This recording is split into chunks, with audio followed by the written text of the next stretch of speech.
Everything about this phone is big. Big display, 6.68 inch. Big battery, 6,500 milliamperes. Very big charging, 44 watts flash charging. 8 gigabytes, up to 16 gigabytes na po yan. Malaking storage din, 256 gigabytes na ROM. But wait, up to 2 terabytes daw yung kanya expandable memory. May SD card slot siya. Unlimited photos, files, videos. Sobrang bongga pa na itsura. Marble design, back. Looks like a flagship phone. Guys, meron akong flagship phone before na kamukhang kamukha niya. Marble design din at matindi yung camera. Si PC. This is also matibay. Matindi yung drop resistance. That is an SGS 5-star drop resistance phone. Military grade. Meron din siyang special AI features like the AI erase, circle the search with Google, and AI photo enhanced. Pero yun, Vivo Y29, let's unbox this. Kapag sabihin you're watching Unbox Diaries. Grabe no, every year nag-improve yung mga phones ni Vivo. Not only in specs but also in design. This is the look that you're gonna get on this phone. Very flagship-like. And underneath we're getting, sheesh, the jelly case, the quick start guide, important information and warranty card, USB Type-C cable, yung kanyang 44 watts fast charger, nice, at yung kanyang SIM ejector pin, nice. Let us unveil this thing. So ito po yung tsura ng phone. And as you can see, guys, it's so elegant. I'm loving the marble design. Meron siyang dalawang color, meron siyang marble white at meron siyang espresso brown. But for me, mas social ang design ng marble. So yung design na to is parang exclusive siya doon sa flagship phone na sinasabi ko kanina. Not gonna mention the brand, but guys, every time I look at that phone, talagang nakaka-wow. Parang siyang very luxurious phone na pwede mong ilabas sa inyong bag and you can flaunt it. It's that good. It kind of feels like a 50,000 to 100,000 peso phone. It's very unique, no? Parang wala kang makita ganito, especially at this price point. Ito na naman, no? If you really want na super social yung dating ng inyong phone, go get this phone. If you want to pull this out, pakita sa mga friends mo. If you want them to be impressed, this is the way to go. By the way, hindi pa ito glass, no? This is plastic lang. Pero pag sa malayo, it actually looks like glass. Like real marble. Also very smooth yung likod. Glossy, pero hindi siya dumihin. Well, hindi halata yung fingerprints. And we're also getting the iconic camera module at the top. Ayan po. Yun nga lang, yung sa ilalim, akala ko, Aura Light Portrait. Tapos nung binuksan ko, ito pala yung flashlight. Akala ko meron dito. Pero yun, set expectations right ha. Kasi nga, baka sipin mo, Vivo V series to. Sa Vivo V series lang po, ang Aura Light Portrait. Now this is only a 2-camera sensor at the back. 50 megapixel main camera at 2 MP portrait camera. Sa selfie naman, 8 megapixel selfie camera.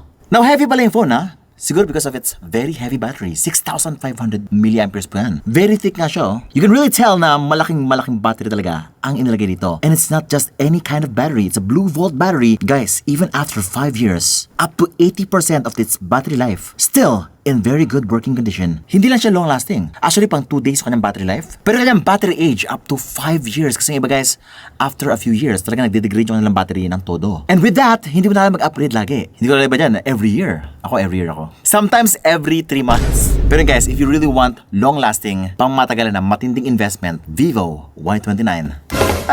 Ba't ito ginawa yun? Kasi meron na siyang SGS 5-star drop resistance military grade certification.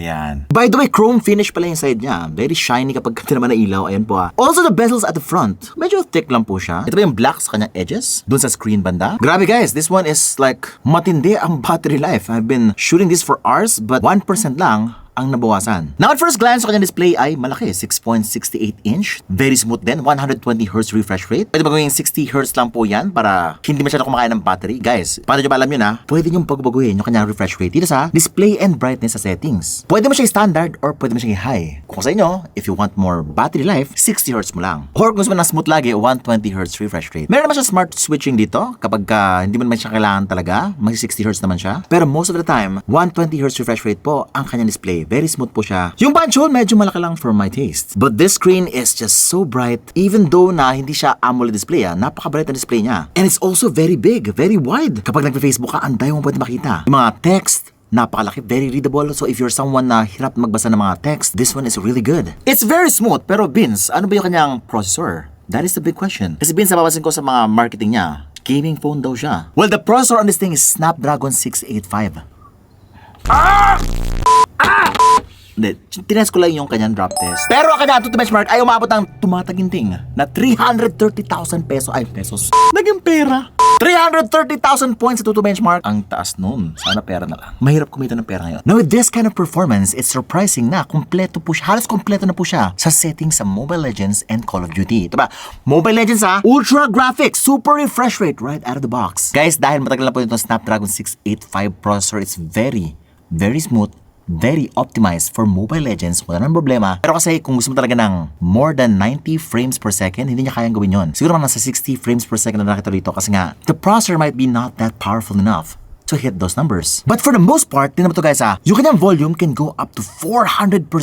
Ibang klase po siya kapag denial up mo sa 400%, it kind of feels like a real flagship speaker. Kung ano yung lakas ng iPhone 16 Pro Max, oh my God, kinakaya niya po yung ganong kalakas, kabuo na sound quality. So if you're really into gaming, talaga mag-enjoy ka dito. Matagal pa maubos ang kanyang battery. And at the same time, kung ubos na agad yung battery mo, ang bilis niya pa mag-charge. Now, for the charging test, 20 minutes, 30%, 35 minutes, 49%, and after 1 hour, 80%. And finally, after 1 hour and 20 minutes, the phone is fully charged at 100%.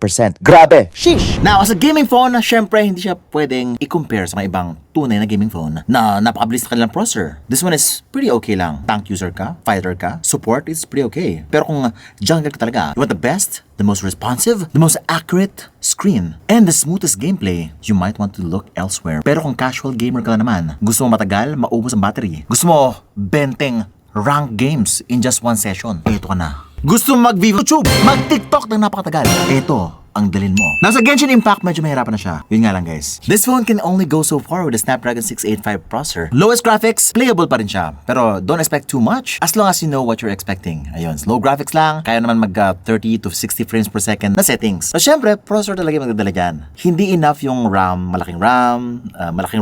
Processor talaga ang mag-push ng mga frames na yan. CPU and GPU. So if you don't have a very good processor, you'll not have a very fast, very smooth experience. Pero si Vivo Y29 is very good na. Very decent for most games. Pero for the most part, I think the real value of this phone is sa social media. No? Kung madalas ka mag-social media, YouTube, TikTok, guys, napakalas ng sounds, up to 400%.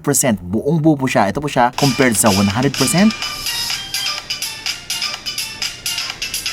Ito naman siya, 400%.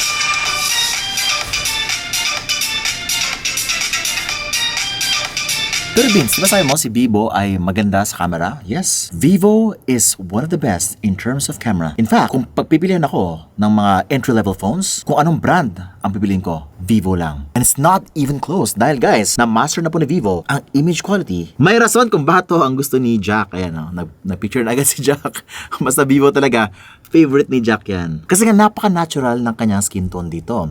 Very beautiful ang dating. Sa lahat ng cameras na na-try ko, I think Vivo has the most natural, most pleasing skin tones that you will get on a smartphone. Very professional din ang dating niya. You know, you can actually get very professional looking photos, even with this kind of camera. Pero syempre guys, if you really have the money, mag-Vivo V series ka kung gusto mo talaga ng malapit na camera, lalo na may Zeiss go get the one with Zeiss. Pero kung budget nyo is pang ganito lang, less than 10K, abay, magugusto mo talaga si Vivo Y29. Now basically, the image algorithm of Vivo is here. Yung identity, yung kanyang processing, it's all here. That's why nakita mo na sobrang ganda ng skin tones, ng hair, ng damit. Talagang alam na alam niya kung ano talaga yung magandang kulay. Pero kasi mga entry-level phones na medyo process talaga yung itsura nyo. Parang computerized or parang painting yung dating, parang din drawing lang. Meron pong ganong klaseng mga photos. This one, although hindi siya kasing sharp ng mga Vivo V series phones, guys, kuha pa rin niya yung parang professional look.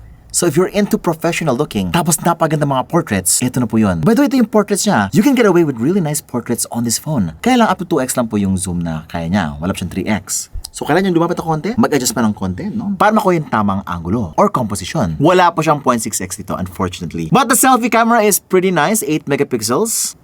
Ganda ng beautification. Nakakapogi. Ayan, oh. Sheesh. Oh, diba? Limingo. Ayan si Domingo. Anyong haseyo.